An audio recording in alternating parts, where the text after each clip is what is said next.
Le problème, c'est pas Apple, c'est pas Louis Vuitton. Le problème, il y en a beaucoup. Il y a la libéralisation. Alors, déjà, dans un premier temps,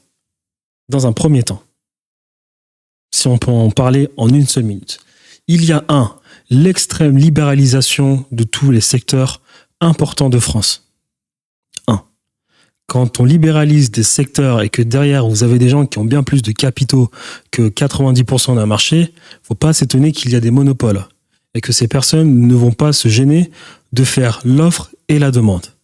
2, lorsqu'un pays ne contrôle pas son taux de change et son taux d'intérêt, comme par exemple l'interdiction pour le gouvernement d'imprimer sa monnaie avec la loi Giscard d'Estaing, Pompidou et Rothschild, là, il ne faut pas s'étonner qu'il y ait des problèmes. Et en plus de cela, pour doubler la mise, vous donnez aux Français une monnaie qui n'est pas la leur, l'euro.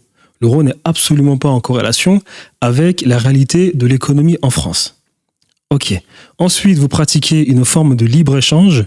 Donc déjà, on a libéralisé l'économie. Donc, tu as d'abord une forme de libéralisation économique en France qui dure depuis l'abolition des privilèges des corporations qui décentralisaient et protégeaient les ouvriers. L'abolition des privilèges et derrière l'égalité de tous devant la loi qui stipulait que tout le monde est égaux. Donc, lorsqu'un patron établit un contrat commercial avec un ouvrier, c'est légitime, fais-moi rire. Et derrière, détruire le système féodal qui aurait été décentralisé, d'accord ? Parce que ça fonctionnait sous forme de région. Il n'y avait pas tout un truc centralisé qui remontait jusqu'au roi. On a d'abord libéralisé l'économie de cette manière-là dans le pays, et ensuite on a libéralisé l'économie à l'international où le Français, qui travaille déjà avec une monnaie qui n'est pas adaptée à son paradigme réel en France, doit faire de la compétition avec un Chinois qui, lui, a une monnaie bien plus compétitive, avec un Allemand qui a une monnaie bien plus compétitive par rapport à son pays où le Deutsche Mark coûte bien plus cher que l'euro. Le Français va faire sa compétition avec derrière, comment ça s'appelle ? Avec le Brésilien. Tu as ensuite, depuis les 300 ans de libéralisme économique en France, des mecs qui se sont extrêmement enrichis, notamment avec le chemin de fer, des gens qui contrôlaient les moyens financiers, les institutions financières du pays au travers de la Banque de France qui étaient privées. Pour la plupart, ces 200 familles étaient déjà riches, extrêmement enrichis, et prêtaient à l'État, et prêtaient dans plusieurs secteurs économiques en France, ce qui leur a permis de faire des monopoles. Et avec ces monopoles, on est amis avec ceux qui contrôlent l'État, on est amis avec ceux qui contrôlent les moyens de production, ceux qui contrôlent la finance, ceux qui contrôlent les lois, ceux qui contrôlent le Parlement, ceux qui contrôlent le judiciaire. Donc ça fait de la connivence. Lorsqu'on imprime de l'argent, ces personnes qui sont proches du robinet capturent tout l'argent imprimé parce qu'ils ont les actifs pour justifier le fait qu'ils peuvent emprunter.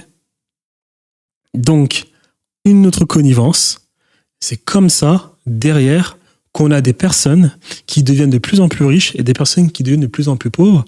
Parce que lorsque les personnes de plus en plus pauvres essayent d'acheter des actifs, ils doivent aller acheter ces actifs à des mecs qui ont des monopoles et qui ont tous les actifs de France. Donc, en gros, qui font leur prix.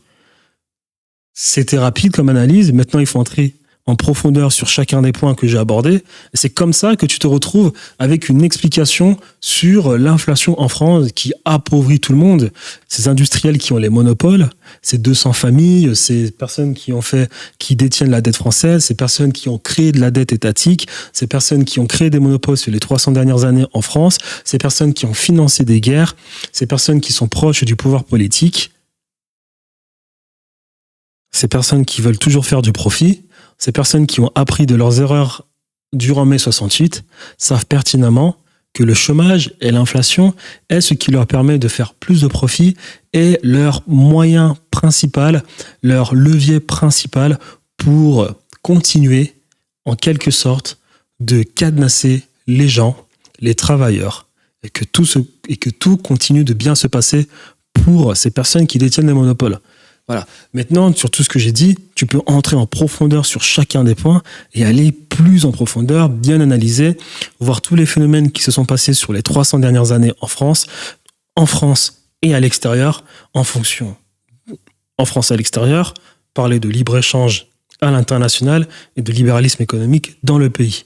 Alors, petite digression avant de continuer, car je vois déjà les gens venir en disant « Oh, mais de quoi est-ce qu'il parle cet homme? Il confond le libéralisme économique. La France n'est absolument pas un pays libéral, tout est capturé, l'État est un État communiste, ou bien une oligarchie, mais ce n'est nullement un pays libéral. » Ah. Alors, la France, je le répète, est bien libéralisée et il y a beaucoup de marchés en France qui sont libéralisés. Pour qu'une oligarchie, pour qu'un monopole puisse exister, il a d'abord fallu que des marchés soient déréglementés. Vous avez une certaine définition du libéralisme parce que vous souhaitez, je ne sais pas, par peut-être ignorance ou bien par votre propre volonté, vous limitez à une définition idyllique du libéralisme. Oui, le libéralisme, c'est des gens qui ont la liberté d'entreprendre, qui ont une certaine liberté économique, sociale, civique et juridique. Non, par pitié, le libéralisme ne se limite pas juste à ça. Le libéralisme économique a un phénomène. Si vous êtes quelqu'un de sérieux, vous allez prendre le phénomène du libéralisme économique de A à Z. Dans les débuts du libéralisme économique, on déréglemente les marchés. Mais avant de déréglementer les marchés, avant l'existence du libéralisme économique, vous avez forcément quelque part un capitalisme d'État. Un capitalisme d'État mené par une classe très élitiste qui va créer énormément de richesses. Analysez un peu les empires précédents, britanniques, français, hollandais et j'en passe. Dans cet enrichissement massif de l'Empire, il y a des personnes qui ne contrôlent pas l'État, mais qui s'enrichissent et qui accumulent du capital. Dans l'histoire, ces gens s'appellent des bourgeois. Et parce que ces bourgeois veulent une part du gâteau, veulent eux aussi jouer au jeu et sont intéressés par le pouvoir politique. Donc il faut une petite révolution face à la classe élitiste qui auparavant était aristocratique et en faisant cette petite révolution, ils libéralisent quelque part le marché intérieur du pays, ils essayent de bloquer l'aristocratie. Une fois qu'ils libéralisent le marché interne du pays, à ce moment-là, tout devient libre et on entre dans la première phase du libéralisme. Donc tout est libre. Lorsque tout est libre, tout le monde entre en compétition. Compétition saine ou malsaine, c'est un autre sujet, mais tout le monde est en compétition. C'est la première phase. La deuxième phase, c'est que dans cette compétition, il y a des personnes qui vont mieux faire que d'autres. Donc, il y a des personnes qui vont s'enrichir, qui vont commencer à s'enrichir, puis qui vont développer leur business pendant que d'autres vont abandonner. Et dans la troisième phase du libéralisme, les amis, il y a des gens qui s'enrichissent vraiment. Là, on parle des 1%. Et dans cette catégorie de personnes qui s'enrichissent vraiment dans cette troisième phase du libéralisme, vous avez une partie des personnes qui se sont enrichies sainement sans tricher, qui n'ont pas détruit la confiance d'un marché. Vous avez une autre partie des personnes qui se sont enrichies en trichant. À cause de cela, la confiance du marché est à moitié détruite. Donc, les personnes prochainement feront bien plus attention à leur épargne. Et vous avez un troisième type de personnes qui se sont enrichies. Ce sont les personnes qui n'ont peut-être pas forcément triché, ou bien qui ont triché, ou bien des personnes qui ont été, on va dire, assez honnêtes pour s'enrichir, mais qui, peu importe qu'ils aient triché ou non, vont créer des monopoles. Ils vont capturer les moyens de production, ils vont capturer en quelque sorte certains pouvoirs politiques, économiques, alimentaires, énergétiques, ou bien ils vont monopoliser dès le début de nouvelles opportunités, rendant la tâche bien plus difficile pour d'autres personnes qui souhaitent tenter leur chance sur de nouveaux marchés naissants. Exactement comme ce qui se passe aujourd'hui avec l'intelligence artificielle. Vous avez Microsoft qui a joué un rôle majeur dans le changement de nature de l'entreprise OpenAI qui était non lucrative et qui est devenue lucrative. I don't trust OpenAI. I don't trust Sam Altman, and I don't think we want to have the most powerful AI in the world controlled by someone who is not trustworthy. Donc, je répète, oui, l'hôpital est bien libéralisé. Oui, la France est bien un pays libéral. D'accord ? Le libéralisme économique, quand vous êtes quelqu'un de sérieux, c'est première partie, tout est libre. Deuxième partie, les inégalités commencent à apparaître parce que certaines personnes sont bien meilleures que d'autres. Et la troisième partie, des monopoles existent. C'est comme ça que vous avez les États-Unis d'Amérique qui sont une oligarchie libérale. La France est une forme d'oligarchie qui pratique à la fois du libéralisme et du socialisme. Oui, c'est vrai que l'État est un État zombie qui pèse dans l'économie du pays, mais ça reste un État libéral, car, comme je l'ai dit, pour que des monopoles existent, pour qu'une oligarchie existe, il a bien fallu déréglementer. Vous n'avez qu'à voir la politique de Reagan auparavant, la politique de Thatcher auparavant, la politique aujourd'hui de la France. Vous avez des mastodontes économiques. Ces mastodontes économiques ont pu exister parce que dans une période de l'histoire de France, tout était libre, notamment après la Révolution française, et des gens ont pu s'enrichir. La France est peut-être aujourd'hui un peu moins libérale, mais elle est toujours libérale. Elle est, si vous m'avez bien compris, dans la phase 0, car l'histoire est une boucle infinie. Je l'ai dit, la phase 0, c'est la phase où une classe très élitiste s'enrichit énormément, mais qui crée derrière des petites failles dans le système où des personnes vont réussir à s'enrichir. Vous pouvez regarder aujourd'hui, une petite faille contemporaine, c'est la faille des startups où des gens vont réussir à lever de l'argent, vendre une entreprise, gagner beaucoup d'argent sans avoir été ne serait-ce qu'une seule fois durant leur carrière de start-upper rentable.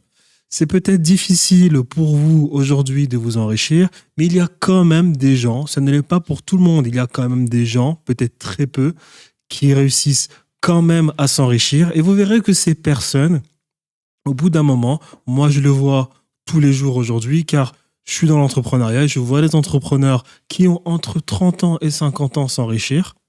De la même manière que des bourgeois se sont enrichis et ont créé le Reform Act en 1832 en Angleterre pour bloquer l'aristocratie, ces gens de 30 et 40 ans, entre 30 et 50 ans en France aujourd'hui s'enrichissent et vous verrez que dans 10 ans, je ne sais pas exactement quand, ces gens contrôleront le pouvoir, il y aura une sorte de ménage et ils relibéraliseront l'économie puisque les gens ne sont pas capables de se souder entre eux pour le faire. Ces gens qui sont aujourd'hui en train de gagner de l'argent, ils sont peut-être très peu, ils réussiront à déclasser cette classe et on passera de la phase 0 où une classe élitiste s'enrichit énormément pour passer à la phase 1, une relibération ou libéralisation, dites cela comme vous le souhaitez, des marchés qui tendront encore une fois à créer de nouveaux monopoles et cela sera toujours sous forme de boucle infinie, phase 0, phase 1, phase 2, phase 3. Donc l'économie de marché est un mensonge. Les marchés ne tendent pas à s'auto-réguler. Non, les marchés tendent à être monopolisés. Et peu importe, parce que aussi on parle de communisme, de Mao ou bien soviétique, ça n'a jamais été du communisme. Ils pratiquaient bien effectivement du capitalisme d'État. Peu importe le système politique, peu importe les marchés tendront toujours à être monopolisés. Ils ne s'auto-réguleront jamais. Car, voilà, quand vous analysez les récentes civilisations, quand je dis récent, c'est un mot très délicat que j'emploie, on va prendre sur les 6000 dernières années, il y a toujours eu une classe qui a décidé ou bien qui a souhaité profondément imposer son narratif à d'autres personnes. Aussi simple que ça.